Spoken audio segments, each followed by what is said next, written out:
Marilene Matos, mestre e doutoranda em Direito Público. A minha área de atuação sempre foi Direito Público. Sou professora da graduação e da pós-graduação do IDP, aqui em Brasília. Sou assessora jurídica na Câmara dos Deputados. Sou coautora de um livro sobre a nova lei de licitações, coordenadora de pós-graduação. Também sou advogada com atuação em direito administrativo e constitucional, palestrante e autora de artigos jurídicos. Esta sou eu. Então, está aqui o nosso assunto, nosso belíssimo assunto, né? Aqui a gente vê o que significa atuação eficiente, né? A atuação eficiente, ela sai na frente da atuação não eficiente, né? Então, a gente tem essa nova figura, esses contratos de eficiência na nova lei de licitações. Vamos entender no que se difere, qual é a diferença dos contratos de eficiência para os demais contratos previstos na nova lei de licitações. E, para isso, a gente precisa entender o contexto, né, de elaboração e de aprovação da nova lei de licitações, né? Lá no Congresso, eu sou testemunha, porque sempre estou lá nos bastidores, o processo de aprovação de normas, ele não acontece do nada, né? Ele acontece por algum motivo. Então, o que quis o legislador ao elaborar, ao reformar a lei de licitações? Ele quis, dentre outros objetivos, ele quis melhorar, modernizar as licitações, aumentando, incrementando a eficiência nas contratações, né? A gente já tinha uma legislação de quase 30 anos, né? Então, houve evolução tecnológica, houve, né, diversas evoluções sociais que a lei precisava dar conta dessas evoluções, né? Então, o legislador quis colocar instrumentais para dar maior celeridade e eficiência nas licitações nos contratos, né? Muita gente acha que os recursos públicos, né, o dinheiro, né, o erário, o dinheiro que a gente tem, o dinheiro do público, ele vai pelo ralo, pela corrupção, né? E aí, tchan, tchan, tchan, né? Surpresa, né? A gente tem estudos demonstrando que a ineficiência, né, o desperdício, ele provoca perdas dos recursos públicos muito mais consideráveis do que corrupção, né? A proporção é estimada em mais ou menos 18% de desperdício com corrupção, né? Então, a gente tem uma perda de recurso na base de 12% por corrupção, 18%, desculpa, e o resto seria pela ineficiência, né? Então, a gente vê que a ineficiência, ela sai muito cara, ela custa muito caro para o contribuinte, né? Então, a gente, como agente público, né, a gente tem que estar atento para ter uma atuação mais eficiente, né?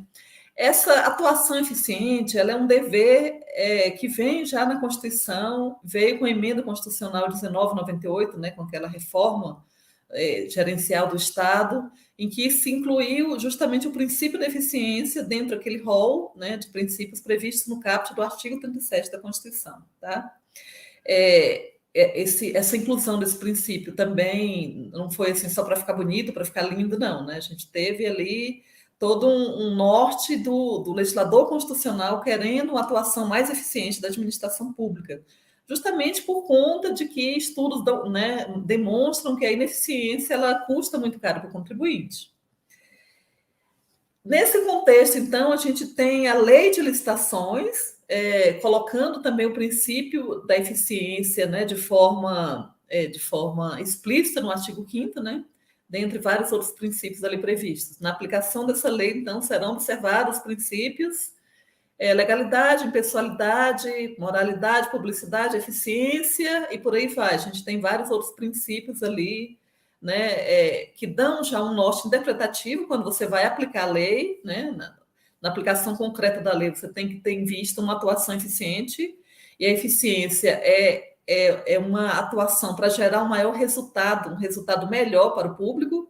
A gente sabe que a administração, a licitação, ela é toda instrumental, ela está para servir o público, conseguindo melhores resultados com menor custo, né? O melhor custo-benefício na utilização de recursos públicos. Então, a gente não tem uma administração pública, uma licitação como um fim em si mesmo. O fim dela é propiciar melhores fruições para a coletividade, né? Melhor aproveitamento do interesse público em prol da coletividade.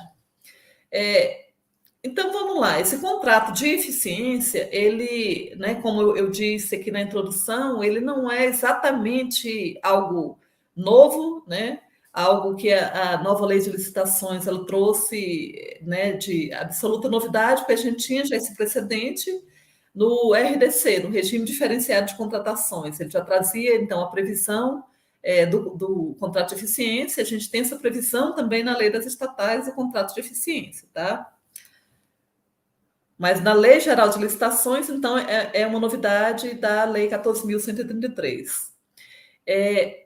Foi uma preocupação do legislador, como eu disse, conquistar uma maior eficiência, a par de outros objetivos, como aumentar a transparência, incrementar a probidade nas contratações, mas aqui o recorte da nossa apresentação é o objetivo de alcançar a eficiência.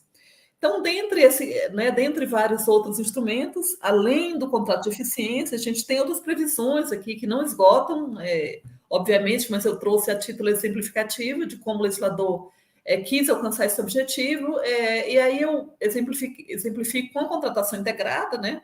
Também é pensada para incrementar a eficiência, contratação semi-integrada, a nova modalidade de licitação, que é o diálogo competitivo, que é também um instrumento colocado ao dispor aqui da gente para aumentar a eficiência, e até mesmo os instrumentos auxiliares da licitação, né? Todos esses instrumentos auxiliares, eles contribuem com celeridade, com eficiência do procedimento licitatório. Então, a gente não quer uma licitação, né, uma contratação que apenas sirva para a probidade, para propiciar a igualdade de condições para os interessados. Não, a gente quer, além disso, que ela seja eficiente, que atenda a uma celeridade, atenda a uma rapidez, a uma eficiência da contratação. Então, vamos lá. A lei traz diversas definições ali no artigo 6º, né? O artigo 6º, eu brinco com meus alunos, que é o artigo das definições, né?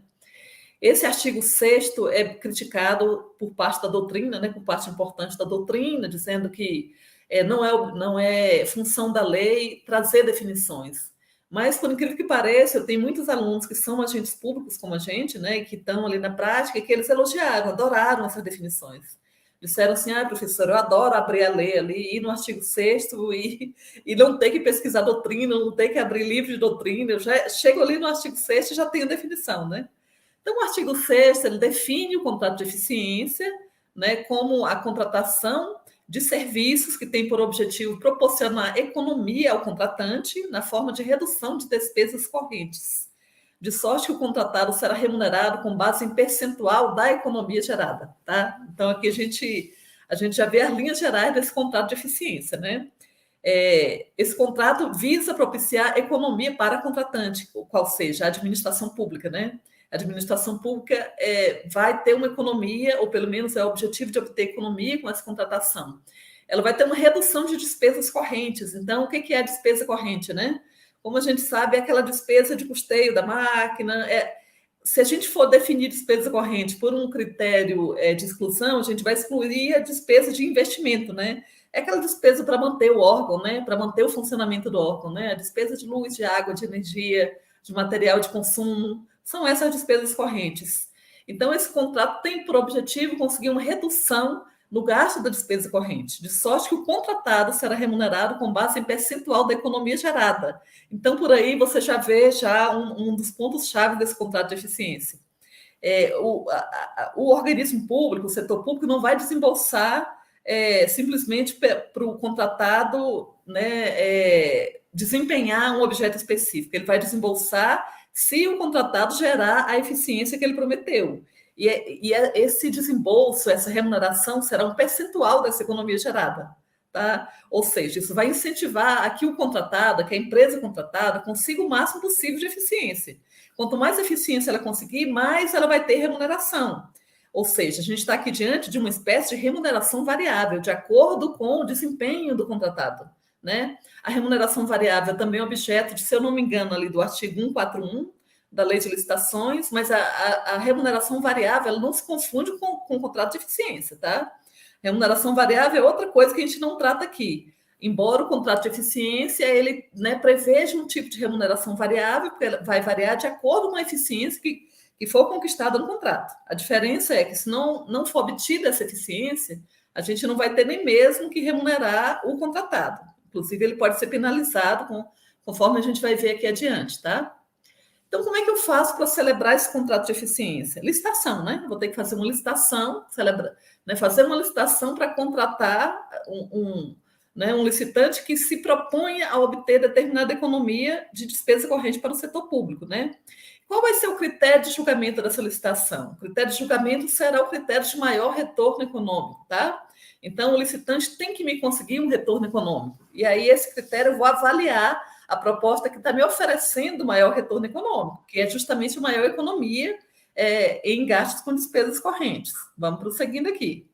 Bom, como é que a gente vai aferir essa proposta com maior retorno econômico? Como que eu tenho... Para começar o edital, né, conforme diz a lei, vai ter que prever, ali critérios objetivos para eu aferir esse maior retorno econômico, tá? Como eu sei que a empresa contratada ela só vai receber no percentual, né, um percentual sobre esse retorno econômico, a gente chega aqui, não sei se vocês estão conseguindo ver, que está pequenininho aqui, eu tive que diminuir para o slide, mas é o seguinte, o licitante, nesse tipo de licitação, ele vai entregar duas propostas para a administração, tá?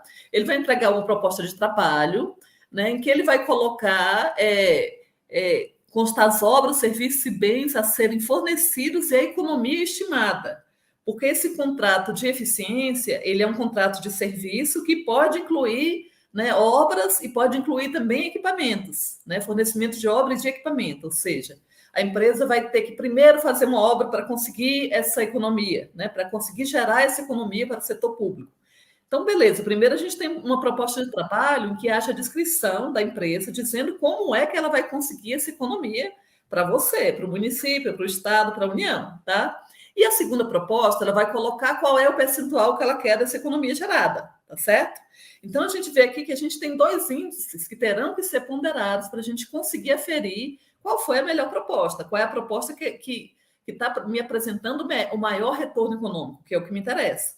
Então, vamos supor que determinada licitante esteja me propondo uma economia de 30% na minha despesa de luz, tá? Ela está me propondo 30% de economia, só que ela está pedindo 15% do percentual da comissão dela.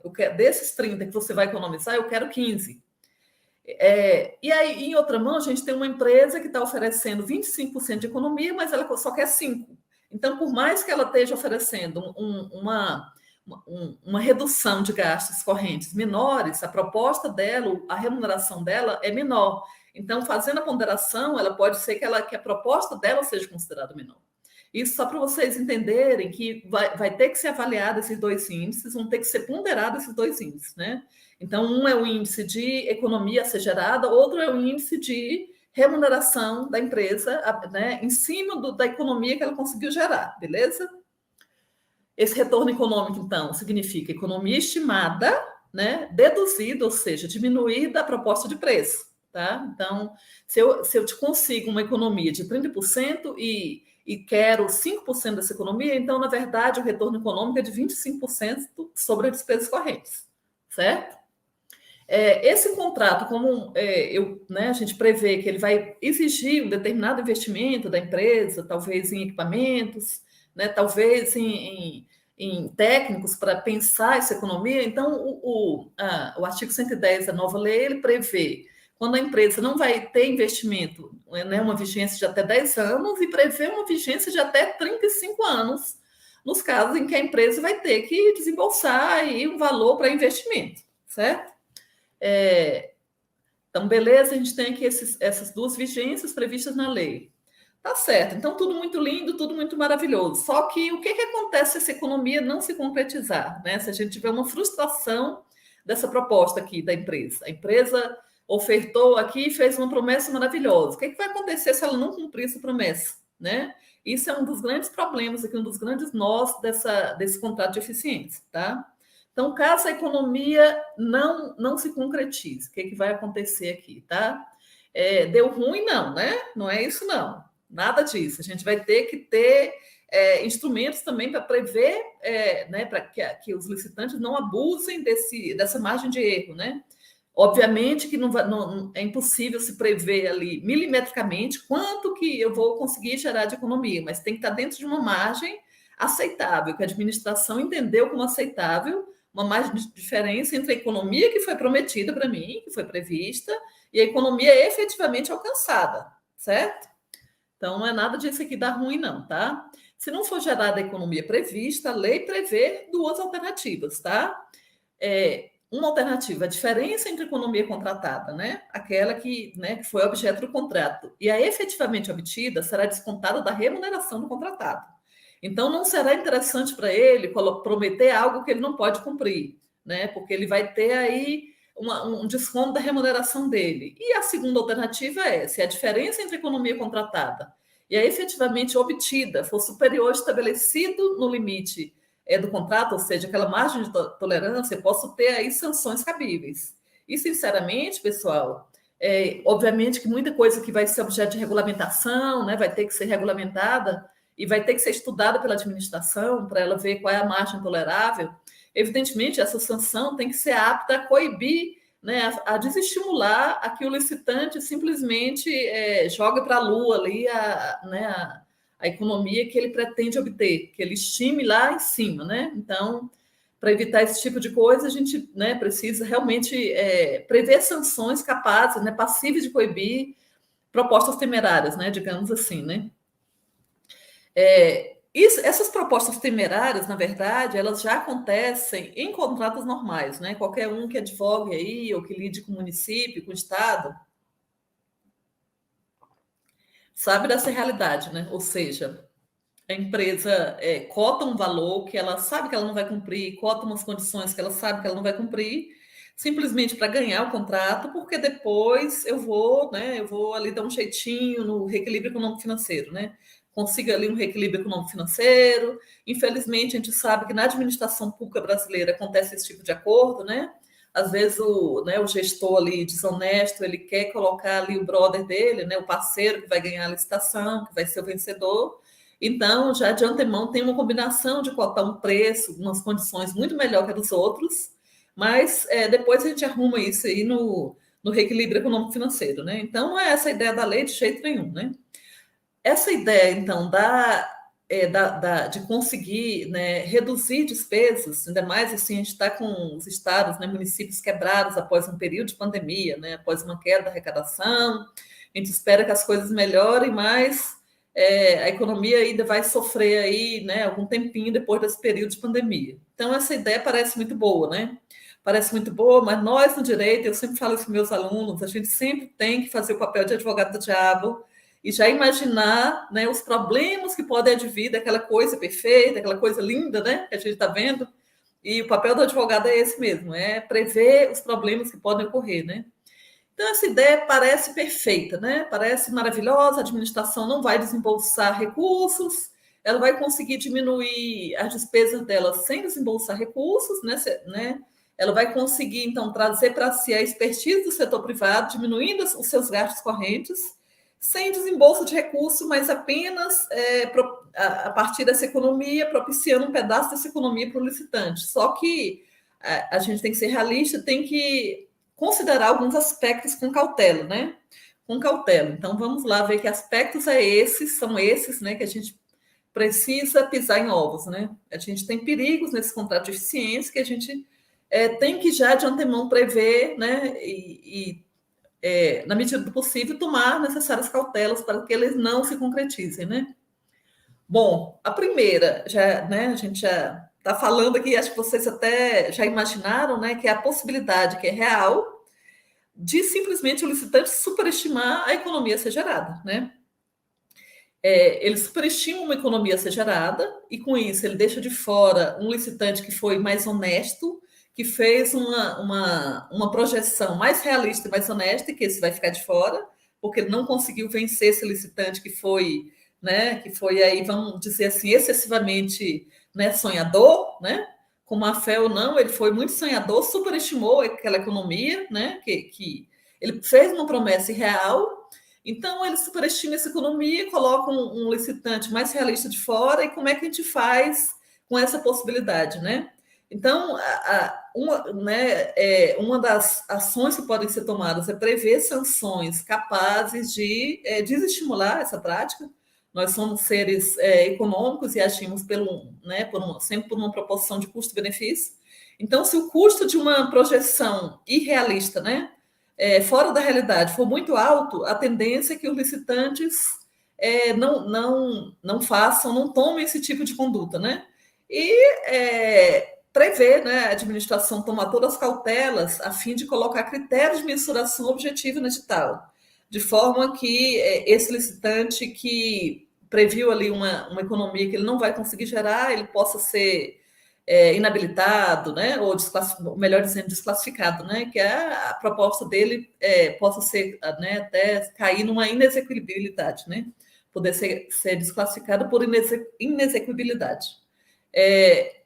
Esse é um dos primeiros perigos que a gente tem nessa novidade da Lei 14.133, né? O outro perigo que eu vejo, que eu acho que é até maior do que esse primeiro, é a possibilidade desse dispositivo se tornar a letra morta, né? Se tornar simplesmente uma coisa bonita e ficou ali na licitação, né, na lei de licitações, e ninguém usou, né? Por quê? Porque, infelizmente, né, isso aí eu posso até dar minha mão palmatória, porque eu estou dentro também da administração pública, né? É o medo que a gente tem de sofrer uma sanção, né? De sofrer uma sanção de improbidade, sofrer uma sanção do controle interno, do TCU. Infelizmente, ainda tem muito que avançar nessa conscientização dos órgãos de controle, né? Porque senão a gente não vai ter avanço, a gente não vai ter eficiência nas contratações públicas, né? E por que eu trouxe essa possibilidade dizendo que ela é até maior do que uma projeção irrealista, né, de uma economia? A gente teve uma ADI, né, em relação ao contrato de eficiência previsto no RDC, no Regime Diferenciado de Contratações. Então, a gente já teve uma ADI interposta no Supremo por 3 partidos diferentes, né? Um deles foi o PSB, que propôs dizendo que isso daria margem a que houvesse um voluntarismo do gestor, daria margem à desonestidade. E então a gente já vê que já tem um preconceito, já tem uma ideia de que aquele gestor, opa, ele está aqui querendo se aproveitar de alguma coisa, né? A DI, depois de um tempo, ela foi julgada improcedente, por sorte, pelo Supremo, né? Mas ela é uma sinalização importante de que o direito administrativo do medo, o medo dos gestores de inovar, o medo de tentar alguma coisa diferente, de tentar uma coisa nova, pode levar simplesmente a que o instrumental não seja utilizado, tá? Esse instrumental simplesmente vire ali uma coisa bonitinha. Foi uma ideia boa, né? Bonitinho ali no papel, mas eu não vou me arriscar, não. Vou esperar ali os órgãos começarem a ter coragem, vou esperar um louco ali corajoso fazer antes de mim. E nessa aí não se faz nada, né? Não se faz nada. Então, a gente, uma possível saída para isso é realmente uma mudança de cultura, né? Por parte da gente, né? A gente tem que ter coragem, tem que botar a cara e fazer, senão não vai acontecer. Se a gente não fizer, não vai acontecer. Como não tem acontecido com a previsão do RDC. O RDC já tem, né? A gente já está indo para 11 anos de RDC, e aí a gente não tem notícia da utilização desses instrumentais. A gente tem notícia, sim, dessa ação direta de inconstitucionalidade no Supremo, querendo já anular essa disposição. Então, eu trago aqui, né, com essa esperança de que seja uma pedrinha na mudança cultural, para que a gente tome coragem de utilizar o instrumental que o legislador colocou para a gente para aumentar realmente a eficiência nas contratações públicas. E aí eu vou finalizar aqui essa apresentação, né, já ansiosa aqui para ouvir a nossa próxima palestrante, né, a brilhante professora Cristiana Fortini, né, fazendo a provocação para vocês, né? A gente sempre espera que a lei faça milagres, né? Que a lei provoque uma mudança, né, na atuação, que a lei provoque uma mudança administrativa, né? E eu termino com essa provocação para vocês. A lei pode fazer milagres, né? A gente sabe que a contratação pública é ineficiente no Brasil, né? Não tem como negar, né? Quem está envolvido com isso, quem está atuante, sabe que às vezes a gente perde muito tempo em discussões, em reuniões que poderiam ser simplificadas e não são, porque os agentes têm muito medo do controle interno, externo, né, dos tribunais de contas, da imprensa, a gente tem medo de tudo, né? Então, será que a lei prevê esses instrumentais? Ela vai conseguir provocar essa mudança cultural? Eu ainda resisto a ter uma visão pessimista, né? a gente teve aquela mudança ali da Lindbe que provocou algumas mudanças, sensibilizou uma parte dos tribunais de contas, né, para começarem a ter mais simpatia com o gestor, né, para um pouco, né, entender o papel do gestor, as circunstâncias que rodeiam a decisão do gestor, mas a lei sozinha, ela não tem esse poder de fazer milagre, ela é uma pedrinha ali, né, é uma pedrinha de mudança cultural, é um tijolinho ali que é colocado para provocar uma mudança cultural, mas ela não tem esse poder de sozinha, né, mudar uma realidade de ineficiência na contratação pública, nas contratações públicas. Então, com isso, eu queria chamar a atenção dos senhores gestores e pregoeiros para a responsabilidade que a gente também tem, né, para fazer a mudança acontecer, beleza? Então, terminando aqui a apresentação, gostaria de agradecer muito, espero que tenha contribuído aqui para a atuação de todos, que vai contribuir para a reflexão, né, da melhor forma de agir, né? A gente está sempre evoluindo, sempre pensando em como fazer as coisas acontecerem de uma melhor forma, tá? Aí estão minhas redes sociais, meu Instagram, estou sempre por ali, posso ser encontrada e me coloco à disposição para eventuais dúvidas, perguntas, estou aqui ao dispor. Muito obrigada.